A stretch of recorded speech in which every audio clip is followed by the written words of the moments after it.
And the next step is something that can be taken by individuals like you and I. It can be taken by the companies that you work at. And it can also be then taken by researchers such as Vanshika and her peers. And I'll break that down step by step. For individuals like us having these conversations and even reflecting on how many Muslim women do we see around ourselves and why don't we see them?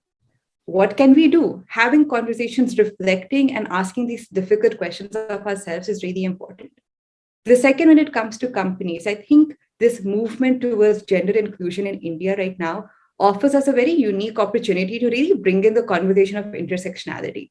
The last thing you want to do is include women in a way that promotes the same kind of class, caste, religious, regional, language, or income barriers that we already see in the way the world is structured today. So being able to ask ourselves, what do inclusion policies look like, which makes sense for India, right? The largest religious minority group also has some of the lowest socioeconomic indicators. It just makes perfect sense to hardcode this in our inclusion policies.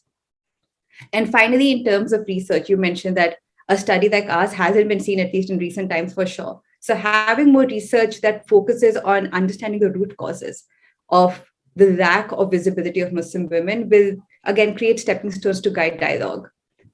What we've uncovered is not the reason, but it is definitely one of the reasons that makes it much harder to be an engaged citizen as an Indian Muslim woman and be financially independent. Yeah. And that's what we hope this research to do, is to support all of these players in being able to take the next step. I can also give you one simple example of how we already started seeing its effects. And this happened when we came out with the interim results a couple of months back. The results were very similar to what the final results were.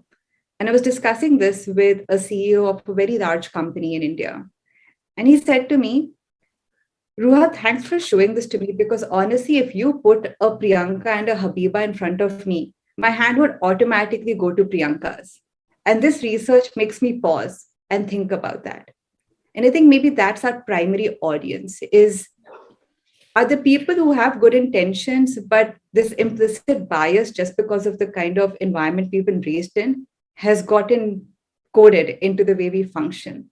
So it's also about addressing that implicit bias in people who hold access to doors and opportunities and help them make decisions that are then more inclusive and representative of the citizenry of India. Indicated, do you think that at a certain level, when you were uncovering the findings, do you feel that, okay, we knew this and yes, we were right? So what do you think were these underlying sort of factors? What do you think are these current underlying factors which are then leading to, be it a hiring bias, or be it social discrimination, or be it exclusion at multiple levels?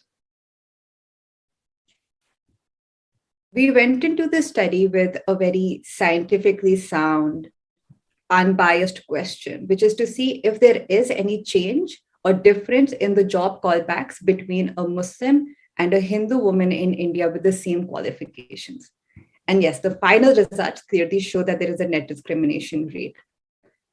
In terms of some of the more surprising findings as well, Samira, which I would like to share, is there was one aspect which is, okay, there is a difference in job callbacks, but a nuance appeared as well, which is how do recruiters reach out to these women? Yeah. And we saw that there were more personal callbacks for the Hindu candidate. She received around 40 to 50% more callbacks in terms of phone calls than the Muslim candidate. And now why is this happening, right? Step one would just be familiarity. We are as a species, we have a tribal mindset, and we get attracted or we agglomerate as communities that we see or feel a sense of familiarity with. And sometimes we have to actively shake ourselves out of that. The lack of exposure to Muslims in your educational school, in your office spaces, makes you feel less familiar with them. And then when you are in positions of making choices that affect hundreds, thousands, maybe lakhs of people, that familiarity manifests itself as a bias. And perhaps that is what is happening over here. Other factors such as stereotypes all seemed to arise from this lack of familiarity, because effectively what we did in our study, we presented two profiles that were academically, professionally, the exact same. So everything else that happened after that in terms of decision making was a manifestation of biases, of stereotypes, which themselves are a result of perhaps a lack of familiarity, a lack of awareness and education.